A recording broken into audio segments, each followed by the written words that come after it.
As a historic milestone, the jazz singer's significance was incontrovertible. It more than revivified the use of sound in film by ad-libbing just a few lines. Al Jolson, the film's star, had made it the first feature film with speech, and had thereby introduced a whole new world of possibilities. As a movie, however, the jazz singer was decidedly less than monumental. Said Samson Raphaelson, the author of the original short story, years later, quote, I had a simple, corny, well-felt little melodrama, and they made an ill-felt, silly, maudlin, and badly timed thing of it. Raphaelson was being kind, but even if it failed as drama, the jazz singer did something that was extremely rare in Hollywood at the time. It provided an extraordinarily revealing window on the cultural dilemma of Jews in Hollywood generally, and of the Warner family specifically.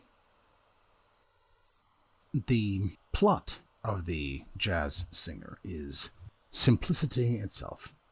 Cantor Rabinowitz, the seventh Rabinowitz to become a cantor, and the patriarch of his Lower East Side congregation, assumes that his only son, Jakey, will follow the tradition. But Jakey would rather sneak off to the local saloon to entertain, and when his father catches him there and forbids him from ever setting foot there again, the boy runs away. Years pass. Jakey Rabinowitz has become Jack Robin, a nightclub singer. But Jack is barely scraping by until a pretty chorus girl named Mary catches his act and later convinces a producer to sign him up for a new musical revue. Though Jack now returns home and is welcomed back by his mother, his father is unforgiving. The dilemma is set when Cantor Rabinowitz, apparently sagging under the weight of his broken heart, cannot sing the Kol Nidre, the Jewish plea for forgiveness, on Yom Kippur, the Jewish Day of Atonement, and the holiest of Jewish holidays. The congregation pressures Jack to stand in, but Jack's Broadway revue, its producers obviously insensitive to the Jewish audience, happens to be opening the same night. As the screenplay puts it, quote, Jack is besieged by the old life and the new, filial duty against his life's ambition, the past against the future. Unquote. What the jazz singer really examines is the relationship between these two lives and the difficulty of ever reconciling them, of making them at one. As the film characterizes them, Judaism, on the one hand, identified with the desiccation and doom of the past, while show business, on the other hand, is identified with the energy and excitement of the future, one wouldn't really want to reconcile them. Jack Warner never did. But the jazz singer nonetheless acknowledges something that many of the Jews in Hollywood themselves would acknowledge only privately, for fear it might seem to compromise their loyalty to America. Namely, that Judaism somehow fructifies show business. The movie defines this advantage as something like soul. Quote, "You sing jazz," says Jack Robin's girlfriend, Mary. Quote, "but it's different. There's a tear in it. You must sing it with a sigh," he is advised by his father.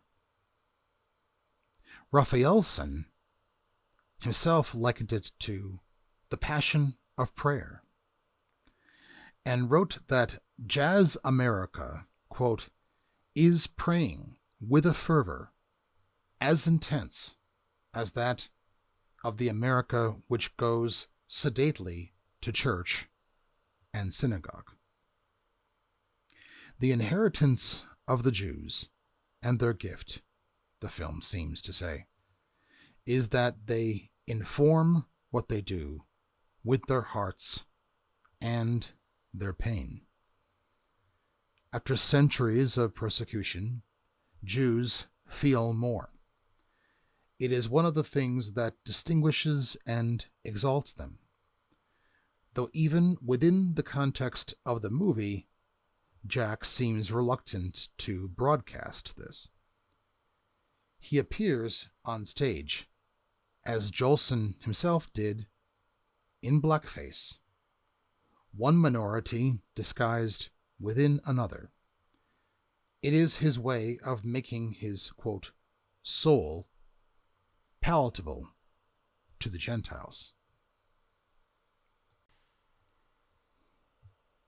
Jack's quandary is that he can bring Judaism to show business, but he cannot bring show business to Judaism, which is to say that Judaism cannot be reinvigorated or revitalized in America or by America.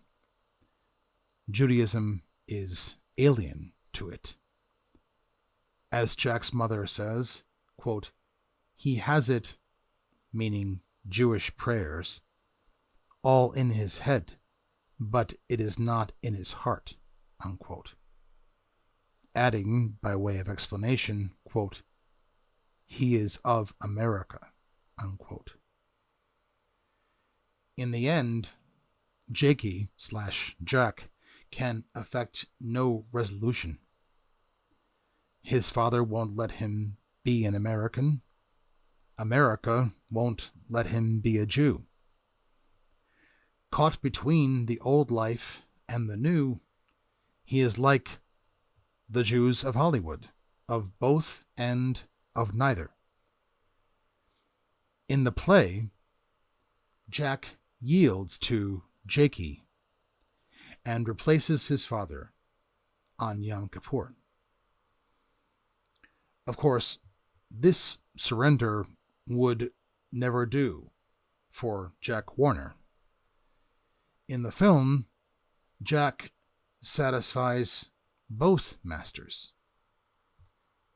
He begs off opening night, and his Broadway premiere is postponed, while he sings the Kol Nidre in the synagogue. Then, in an epilogue, he brings down a packed house singing Mammy, one of Jolson's trademarks, while out in the audience, his own mama beams approval. How does Jack's, and thereby the Hollywood Jews' intractable problem suddenly get resolved? It is certainly not because Jack has found some way to navigate between these competing claims, or because one has capitulated to the other.